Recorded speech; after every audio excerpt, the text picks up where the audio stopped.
au laboratoire Babel de l'Université de Toulon et qui enseigne la philosophie. J'aime beaucoup la manière que vous avez de décrire votre fonction. Je trouve que plutôt que ce soit un titre, c'est une activité. Je trouve que c'est très bien. Vos recherches portent sur la représentation du corps, sur les relations entre la philosophie, l'esthétique et l'anthropologie. Vous avez publié une histoire de la laideur féminine chez Imago, préfacée d'ailleurs par David et postfacée par Georges Vigarello. Et prochainement paraîtra la nymphoplastie, une chirurgie de l'intime, publiée aux éditions Le Murmure. Donc 2022, c'est imminent. Oui. Donc aujourd'hui, vous allez nous entretenir des écritures de la laideur dans les travaux de David Le Breton. Donc je vous remercie de votre présence et bonne conférence. Merci. Bonjour à tous. Donc je vais parler des écritures de la laideur dans les travaux de David Le Breton. Pionnier des travaux sur le corps, David Le Breton, dans nombre de ses ouvrages, a abordé le rôle de l'inesthétisme.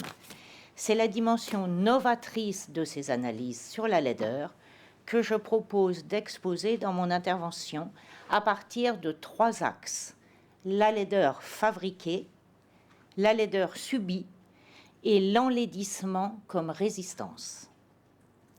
Par laideur fabriquée, il faut entendre tout ce qui contribue par des discours, des écrits, des images, à modeler des manières d'être et à influer sur la perception des corps. En postulant par souci de suprématie que l'homme blanc est beau et intelligent, une littérature conséquente des XVIIIe au XXe siècle a élaboré la laideur de tous ceux qui ne répondent pas à ces critères. En déterminant que tel type de cheveux, de couleur de peau, de forme de crâne sont laids, qu'ils sont les signes d'une dégénérescence et d'une déficience intellectuelle et morale, il a été affirmé que les individus qui en sont porteurs sont plus proches de l'animalité que de l'humanité. À partir de ce type de structuration, l'autre a perdu son statut d'alter ego.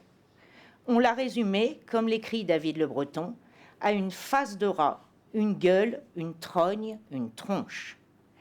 Considéré comme une insulte à la vue, on l'a dépossédé de son visage et assimilé un pouls à de la vermine ou à un nuisible. C'est dans ce cadre que les thèses physiognomonistes, racistes et antisémites ont participé à fabriquer la laideur de certaines classes sociales, de certains peuples, de certaines communautés. Cette fabrication de la laideur, loin de se cantonner à un simple déplaisir ressenti à la vue de telle ou telle personne qui nous déplaît, et de relever d'un jugement a posteriori, a fonctionné comme un a priori. La laideur n'a plus été relative à un individu que nous trouvons disgracieux, mais elle a valu pour tous les membres d'une communauté ou d'un peuple. En somme, pour le raciste comme pour l'antisémite, l'autre est son corps. David Le Breton écrit « L'anatomie est son destin, car elle enferme simultanément, du fait de sa conformation, une morale particulière. » Dans cette fantasmatique du corps, l'autre est affublé de toutes les tares. En somme, la laideur physique devient le vêtement de la laideur morale. Elle en est son allégorie. Réitérer ce type de discours en s'infiltrant dans les consciences est une grille de lecture à partir de laquelle l'autre est saisi. Dans cette élaboration, la laideur a pour cahier des charges de générer un imaginaire écran qui va interférer de manière consciente ou non consciente dans la perception de tout homme, y compris de celui qui en est victime. Très loin d'être anodine, la fabrication de la laideur est une arme qui peut devenir mortelle. Fabriqué laid, l'individu est alors dévalorisé, humilié, rabaissé. Stigmatisation, discrimination et traitement des plus inhumains sont autant de sanctions susceptibles de frapper les victimes du délit de hideur. Mais notons à ce propos que si la physiognomonie, n'a pas manqué d'être dénoncée comme une pseudo-science par nombre de philosophes et d'anthropologues, on peut se demander cependant si nous n'avons pas intégré de manière non consciente ces dictates, de telle sorte que pour éviter toute stigmatisation, nous en sommes venus à modifier nos corps dans le but d'être ainsi valorisés dans le regard de l'autre. David Le Breton le suggère. Comment expliquer autrement que, je cite, « le nez à redresser, les rides à effacer ou les lèvres que l'on souhaite mieux dessiner soient identifiés comme mauvais objets responsables des échecs personnels ou professionnels dont l'individu est la victime ». À partir de là, on comprend mieux d'ailleurs, l'engouement de la chirurgie esthétique. Par elle, le sentiment de disgrâce peut s'effacer et l'individu, je cite, « modifier radicalement son attitude devant les autres et devant son existence ». Et pourtant, une question émerge qui ne peut être éludée. Peut-on réellement spécifier les critères physiques à partir desquels un individu est considéré comme laid ? La laideur physique ne renvoie pas à des caractéristiques fixes qu'il suffirait d'énumérer pour la définir. Elle n'existe pas en dehors de la manière dont les cultures l'appréhendent à une époque précise. Les mêmes façonnements corporels peuvent, selon le contexte, être signe de beauté ou signe de laideur. David Le Breton l'expose notamment à propos du strabisme. Provoquer une coquetterie dans l'œil a été un moyen de magnifier la beauté chez les Mayas. Par contre, dans notre culture, elle a été signe de disgrâce. De même, si en Europe les cicatrices marquant le visage ont le plus souvent été associées à une défiguration, dans d'autres communautés, comme celle de l'ethnie Sara, elles font partie d'un rite de passage. Beauté et laideur s'enracinent donc dans un territoire. Hors de celui-ci, écrit David Le Breton, le sacré de fascination cède la place au sacré de répulsion. Si beauté et laideur sont inséparables d'une géographie culturelle, elles le sont aussi en fonction des époques. L'exemple du tatouage est à cet égard paradigmatique. David Le Breton en développe l'histoire, notamment dans son ouvrage « Signes d'identité ». De la Grèce antique au XIXe siècle, le tatouage est celui d'hommes et de femmes. Je cite, « déchus de leurs droits, mis au banc de la société ». Dans la première moitié du XXe siècle, il est dans les camps de concentration l'identification d'un détenu à un numéro gravé sur le bras. Ces stigmates subis diffèrent cependant des tatouages délibérément choisis. Privilège des marginaux, ils symbolisent la dissidence. Assimilés aux événements marquants de leur existence, ils sont à même la chair, un condensé autobiographique. Pourtant, jusque dans les années 70, la plupart des tatouages sont signes de laideur morale. Ceux qui les portent sont assimilés à des sauvages, des barbares, des aliénés, des déchets de la société, écrit David Le Breton. Cependant, avec le mouvement hippie, le renouveau du tatouage acquiert un sens esthétique. Vulgarisé dans les décennies suivantes, il devient non seulement, selon l'expression de David Le Breton, une signature de soi, mais aussi un embellissement, une décoration, un accessoire de beauté, une parure. Inséparable de ce qui se joue à telle époque et dans telle culture, la laideur répond à aucun invariant. Et pourtant, si tel est le cas, comment expliquer que la laideur ait durant des siècles impacté les femmes de manière plus virulente que les hommes ? Serait-ce dire que la laideur a un genre ? À bien y réfléchir, le genre de la laideur est celui que les hommes lui ont donné.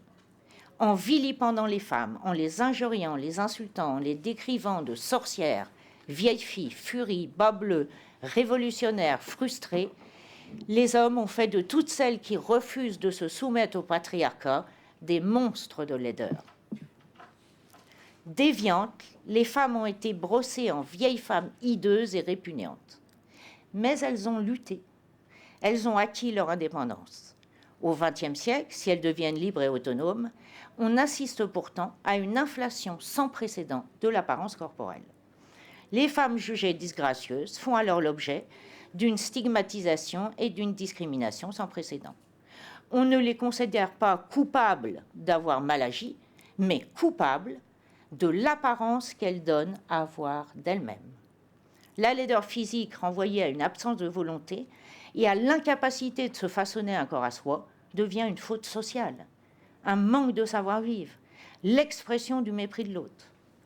Alors que la beauté est incarnée par la femme blanche, jeune, mince au corps design, les canons de laideur font référence à une femme vieillie ou vieille, aux traits froissés, chiffonnés, aux chairs avachis ou dégoulinantes, au corps en surpoids.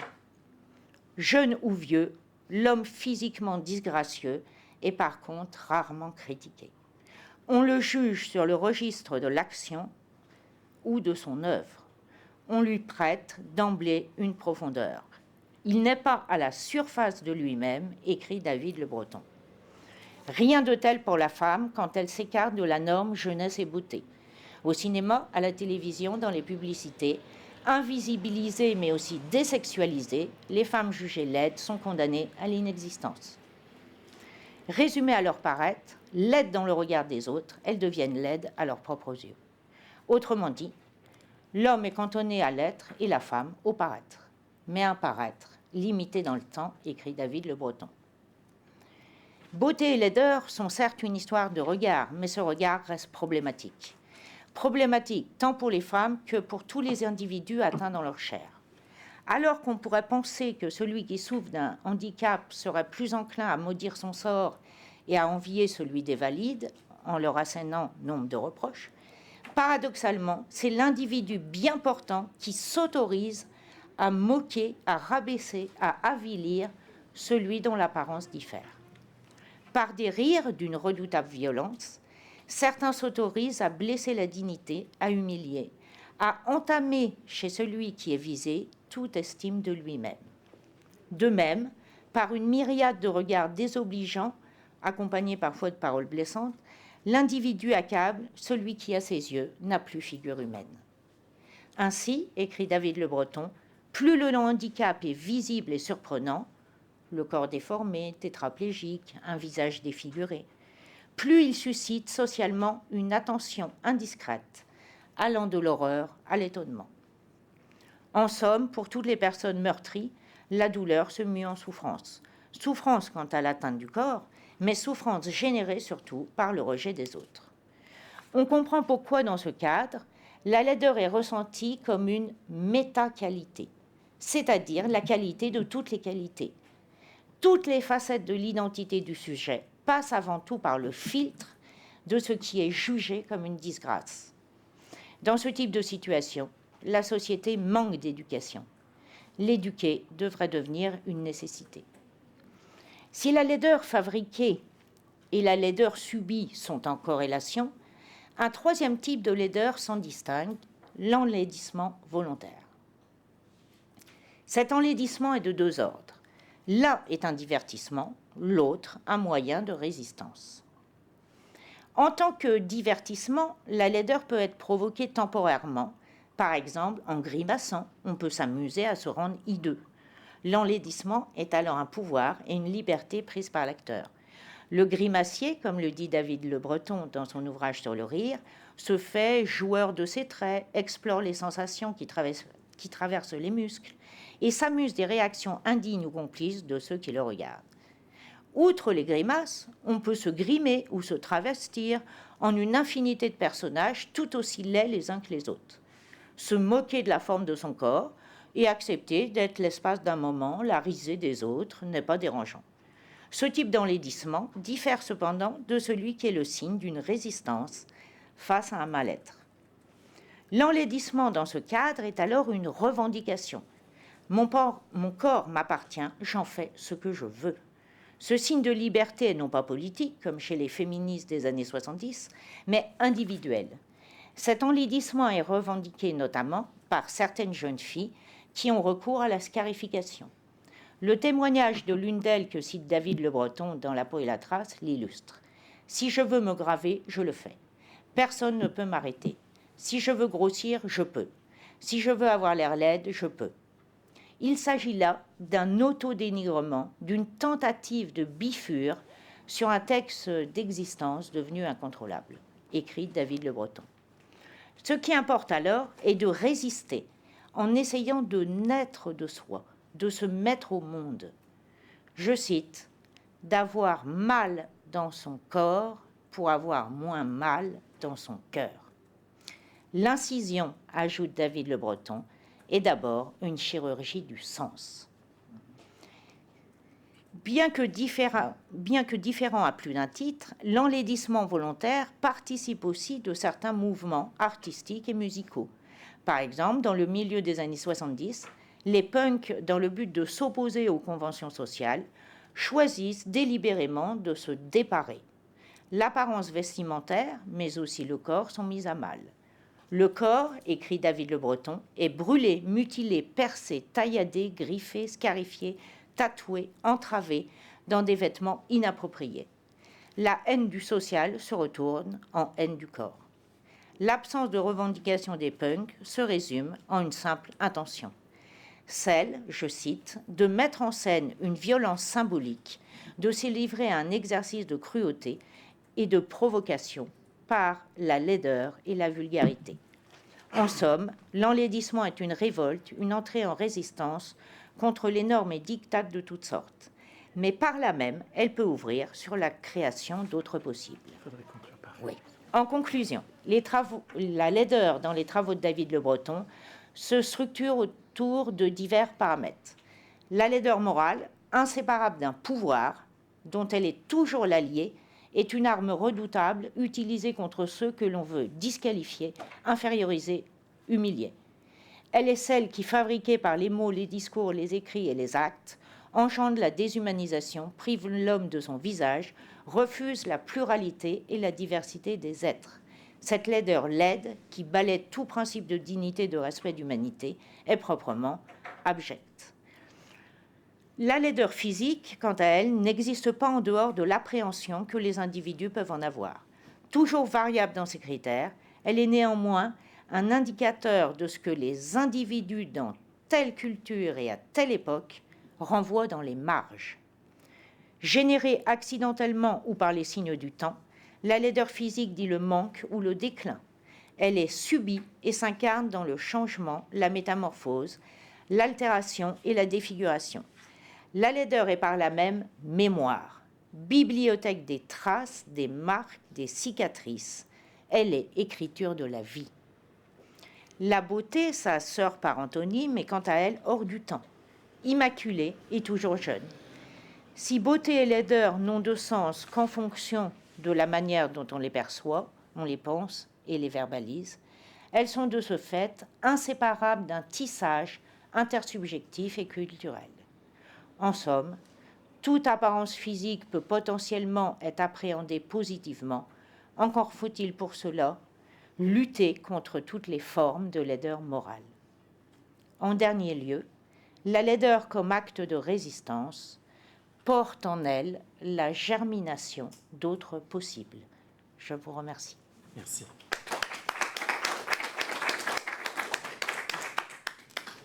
Merci beaucoup.